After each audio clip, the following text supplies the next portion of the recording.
Do you remember the Bumpkin Billionaires from Whizzer and Chips comic? Well, this game is a little bit like that, but instead of playing a family that are trying to get rid of all their money, you're playing some guys, some rich toffs that are trying to get rid of their money and their influence and their standing in society. Now, why would you want to do that? Well, because you're really, really mega bored. There are no pigs in sight, so you've got absolutely nothing to do, and you're fed up of eating champagne and caviar for every meal. Sorry, you didn't make that? Well, it's just because my mouth is full of champagne and caviar, you see. Perfect segue. The Prodigals Club is a game about a bunch of people who want to enter a members-only society gathering thing, but the only way you can get there is by pissing away everything you've got by running around naked on a Sunday in front of the vicar. And you do that by playing 3 different modules. You see, Prodigals Club is a worker placement game full of wonderful bits and wooden top hats, but on top of everything you have these 3 wonderful boards that actually stay on the table a lot better than this lid, and you will arrange it in a kind of however I want to play this way, because you can play with any 2 of them. So let's say you want to piss away all your property, because that seems sensible in today's times, but not in Victorian times apparently. Or you must want to lose as many votes as possible, or just piss off all the influential people. Choose 2, choose 3, go any way you like. It's not often that we get to do a review of a game where the object of it is to lose absolutely everything. You've got to make a complete idiot of yourself, but that is exactly what you have to do here. That concept might sound familiar to you if you've played Last Will, and that's because it is, but this game builds on it.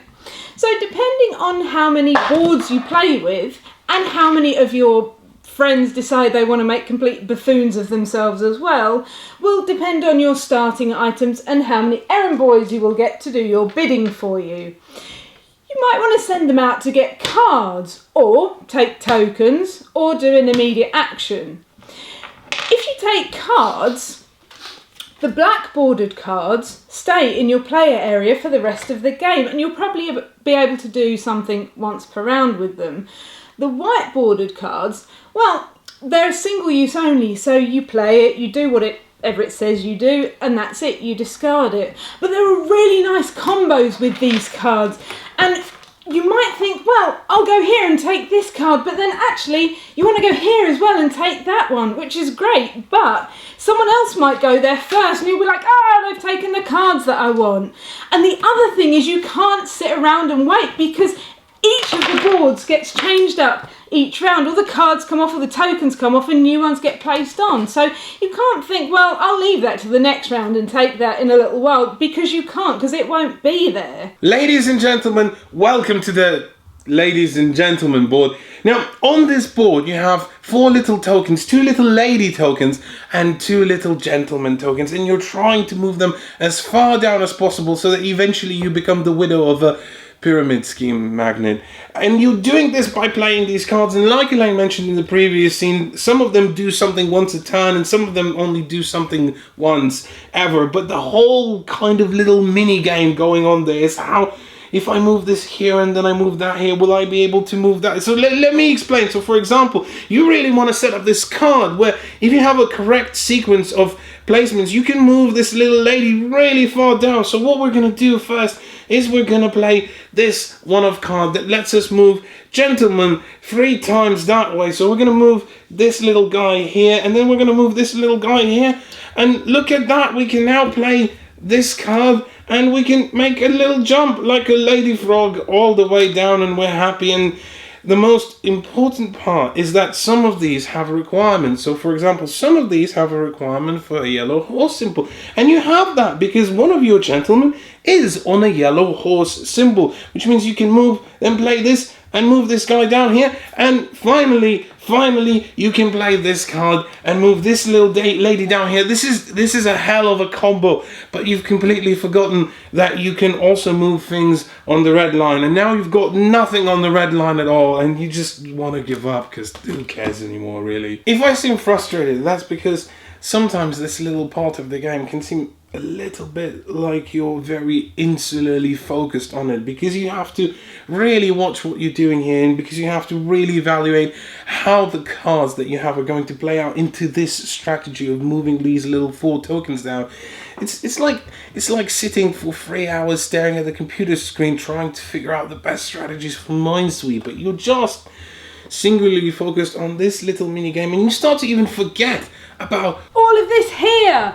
So the lady and gentleman track isn't the only way to get these symbols, and the brilliant thing about the symbols is that they tie the boards together and they all interact with each other. So if I were to have got these cards and got this hopeless jockey, I can put him in my play area, but he doesn't do anything at the moment because I don't have the horse symbol. However, if I were to have gone here, I can then swap out one of the properties that I have for this property from the property area, and that will give me the horse symbol. Then I can play every round. I can lose myself a vote from this horrible jockey that sits backwards on his horse. At the moment, I can't play this card for the dinner reservation because I don't have this knife and fork symbol. But if I were to have gone here at some point and here at some point, I would get these tokens as well. One of these tokens doesn't give you the symbol on its own, but 2 of them together does. And additionally, if you are able to get 4 together like this, you make a property circle, which gives you bonuses as well.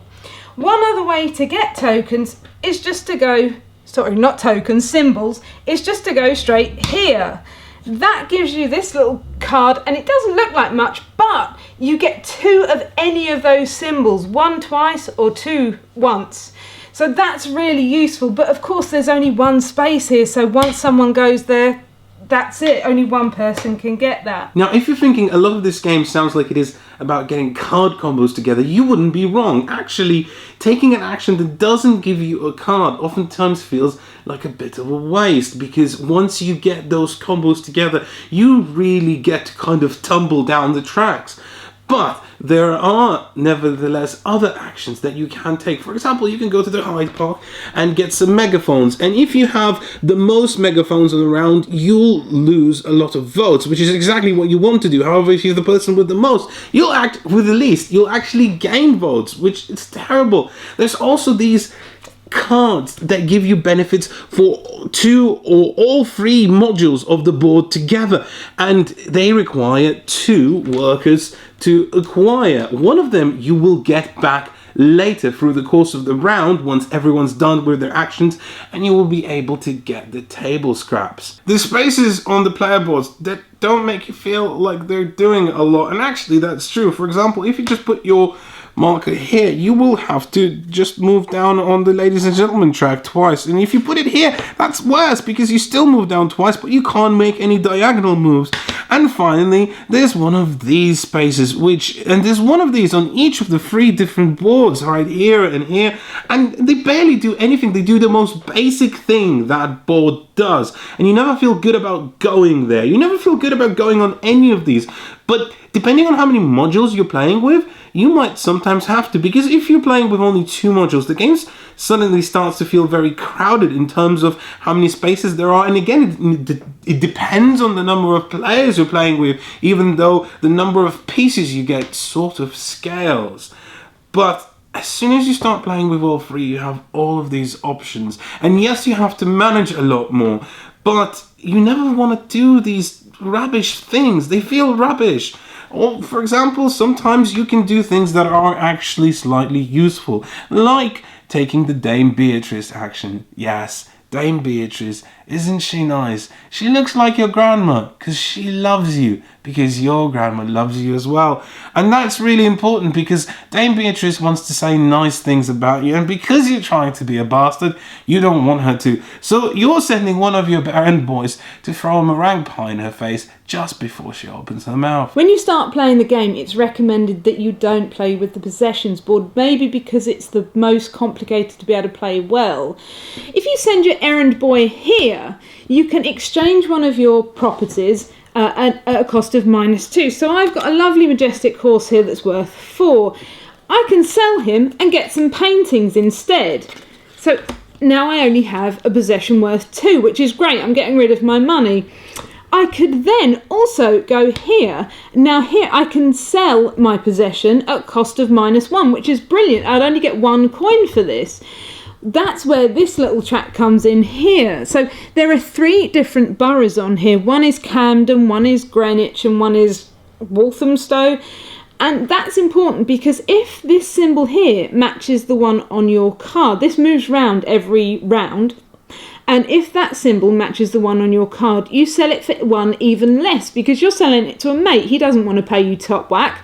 So I would be able to sell this for 0, -1 from this and -1 from this. Brilliant, I've just got rid of all my money. We thought this was actually a pretty clever mechanic because if you've got a load of possessions that don't match the borough that it's in, you can start thinking about what you're going to do in other boards this round and then wait until this marker has moved round to your where you want to sell your stuff, where you're going to get the most benefit from it. And finally, you can place one of your meeples here, which will give you one of these lovely tokens and will let you determine where you are in the round order during the next round. And yes, there are only 5 rounds in the game, which severely limits what you can do, so you have to plan out your actions really well, because it is your worst or best scoring module that will be your final score in the game. The one where you lost least. I'm sorry, this whole losing, gaining thing really has me confused.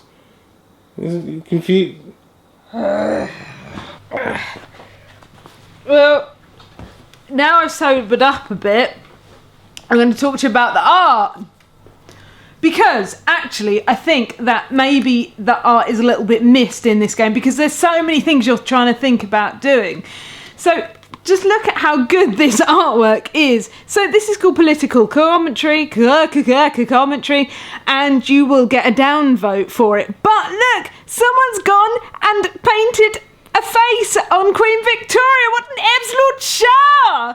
And then there's also this guy who's channeling his inner Ramsey Nesbitt and giving like a political statement, but he's completely Brahms and Liszt when he does it. And then there's this guy here who goes up to someone and goes, "What an absolute cad," and slaps him round the face with his glove. Elaine's right. Sometimes there's so much going on in the game, you're not paying any attention to what's drawn on these cards. And you're missing out quite a lot because thematically they represent what you're doing really well. But because of that, the theme can feel a little bit pasted on. But don't let that fool you, because under this guise of silliness, it's actually a really solid Euro game with a lot going on in it. The rulebook is great, it's clear and it's well laid out, and it's even got a quick reference on the back, which is really nice. In addition to that, the boards give you clues too, so this space needs a black card and a white card each round. We did find the iconography to be a little bit confusing though. Sometimes you'll take a card and you'll think it does one thing and it will do the complete opposite. And that's because it ties in with Last Will, which is fantastic. You can get rid of the possessions board completely and put in your Last Will board. Fantastic.